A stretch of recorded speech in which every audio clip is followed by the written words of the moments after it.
Hello everyone, peace of Christ to all.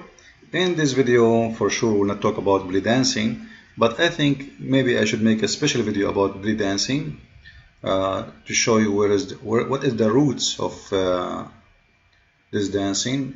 For sure, many of you like it, many of you enjoying it. Me myself, I don't see anything wrong with dancing, but belly dancing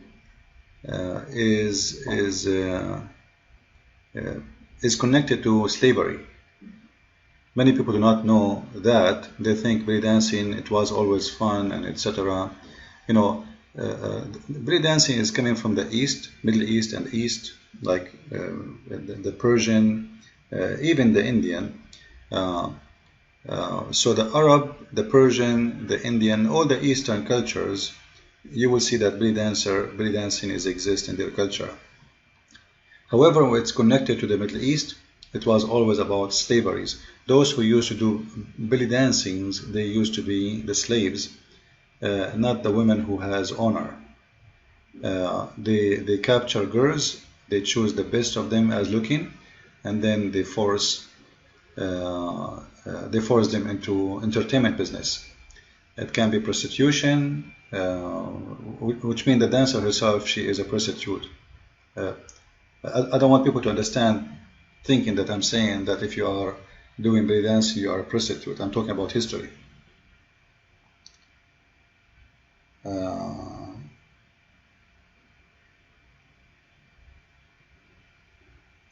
reason I'm sharing this, actually, because I'm going to go back to a topic we spoke about before, which is maybe became boring for many of you.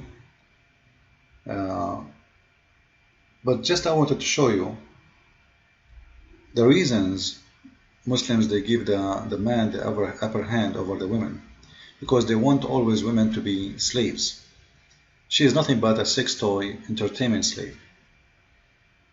If we go back before, just a few videos before, I posted a video about the video is talking about the hadith where no man can be or should be questioned for beating his wife. One of the ladies, Muslim ladies, she said the hadith you posted is weak. It is what? It's weak. And supposedly this is the hadith. The hadith said, the Prophet said a man will not be asked as to why he beat his wives. Actually, this video is designated to show you how stupid it is, the idea of saying weak and strong. What is weak? What is strong? You know, when Muslims they say this hadith is weak, it doesn't mean it is not accepted. Just to make you understand. Weak mean there is no enough proofs to make it strong. This is why they cannot delete it, because it might be true.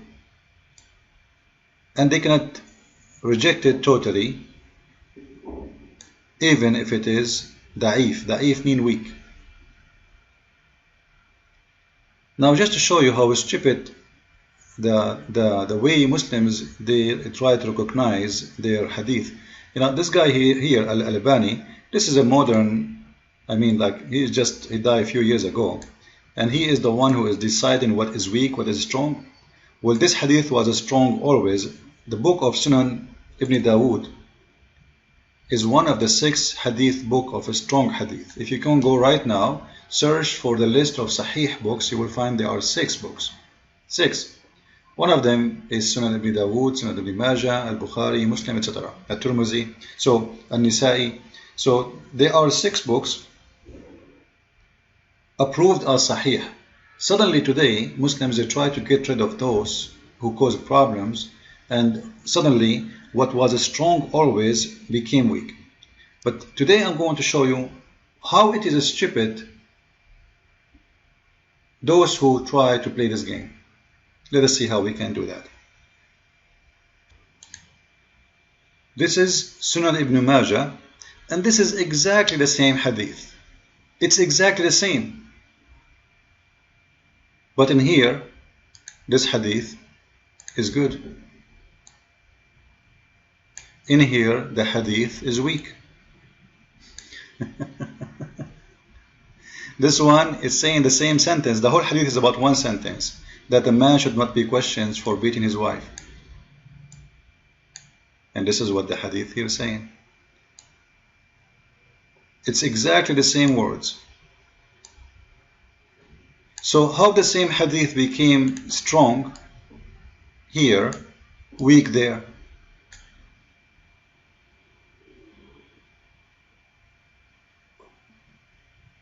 Like, are you Muslims, or are you mad? Are you crazy? It's the same. A man will not be asked, like here the difference is the translation, but it's same in Arabic. A man should not be asked for why he is beating his wife. And this is a story about Umar ibn Khattab. So it's the same hadith, the same story, the same sentence. In one place it is wrong, it is weak, and the other one it is strong. So the question, why? Now for sure the Muslims, they will come with their excuses. They say we go back to see the narrator and see how bad he is. Let me tell you something. Most of the hadith narrator who they are approved by you, actually the ones who collect the Quran today, is none of them is those who Muhammad he said should collect the Quran, which means they are not approved even by Muhammad himself. Muhammad he said you should take the Quran from certain names. None of those names is what Muslims took the Quran from. So if you want to go by the rules, who is the one who to be trusted to take the hadith from? How about following the same rule for the Quran? You did not follow your prophet order, who told you take the Quran from who? So this video here is just a message to the Muslims. This game doesn't work. You see, you Muslims have to follow the hadith and have to follow the Quran, because your Quran told you وَمَا هُوَ إِلَّا وَحْيٌ يُوحَى. Whatever Muhammad he say, whatever he order you, you take. Whatever he reject, you reject. It doesn't matter if it's Quran or not. So whatever Muhammad he said, it's not only the Quran, it's what he said. You know, when we say what Muhammad he said, what Muhammad reject, it means Muhammad reject, not Allah reject. Because simply the real God in Islam is Muhammad, not Allah. So Muslims, they have to go by the hadith to see what Muhammad reject. Not only by the Quran. Then when you say to me that there is something in the hadith is da'if, it means Islam cannot be trusted, because how we want to follow Islam if we have to follow the hadith and the sunnah? And you are saying to me most of the sunnah cannot be trusted. Most of the hadith is not valid. You see, when they say that the Bible of the Christians is corrupt, what you are saying to me when you say this is da'if, you are saying to me that your sunnah is corrupt. Your Islamic heritage is corrupt. What can be holy, it might be not holy. What is from the Prophet, it might be not from the Prophet. So how you want to follow your religion when you cannot be sure? And today, this guy, he waited 1400 years until he come with a conclusion to say that this is weak. But in different conclusion, this is strong, which is the same story, the same thing. And you know, it's very important to recognize here the story in front of us. If you read with me this story, you will notice the following. This is a story about Umar ibn Khattab. Umar is one of the best, he is a Khalifa, you know. He is one of the best men in the history of Islam, supposedly. He is the man of justice. And obviously, this guy, he beat his wife always. I was a guest at the house of Umar one night. So he's sleeping over in the house of Umar. And in the middle of the night, like how nice, you know, people, they say good night, it's the middle of the night. In the middle of the night, he went and hit his wife. And I separated them. Nice of you. So Umar, the Khalifa of Islam, he woke up in the middle of the night to show kindness of Islam to his wife. And you will see he did not beat her by the miswak as the Muslim they say to us, you beat her with a toothbrush, which is false.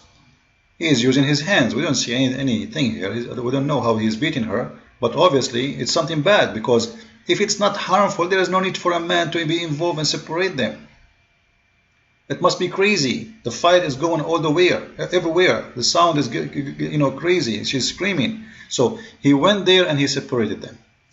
And when he went to bed, said to me, so after the fight is over, Umar, he said to him, the one who's talking is Umar, learn from me something that I heard from the Messenger of Allah.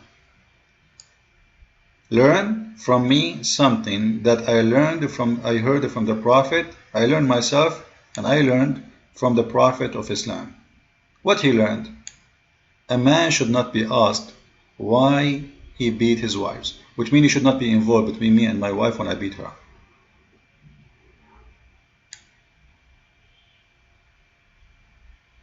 And this is why he's asking him, don't go to pray, don't go to sleep before you pray this prayer, because you committed sin against Islam.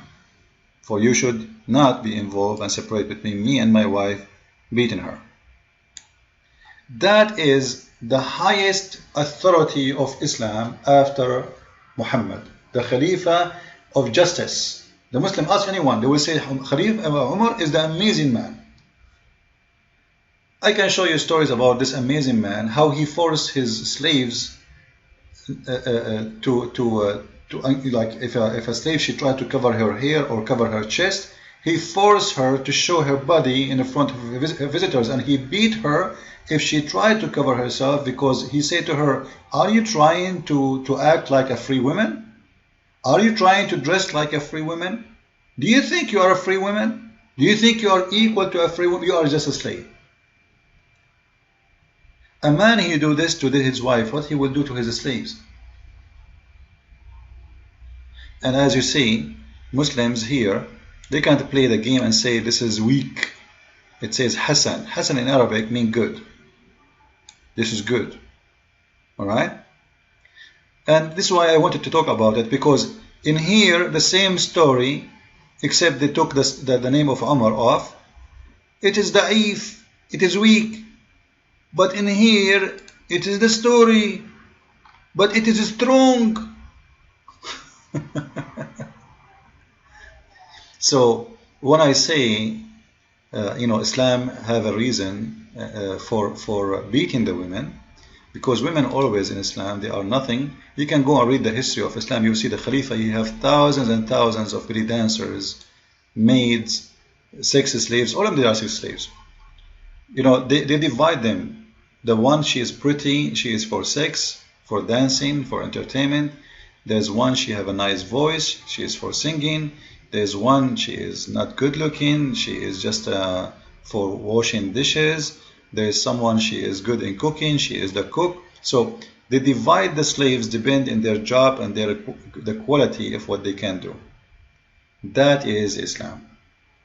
I hope you learned something today, and spread the news. Islam is nothing but a bad cult about slavery to a human being, insulting for a human being against a human right. A man, he beat his wife, and nobody should question him why he did that, because it is his right to do so. The women, she have the right to be beaten by her husband. God knows what he can do. Like, when you say nobody should question, what does that mean? It means you can beat her for any reason you want, whatever you want. No one can ask you, just beat her. She is nothing. In America, if you beat a dog, you go to jail. In Islam, if you beat a woman, you are a good man. Christ is Lord, Islam is false.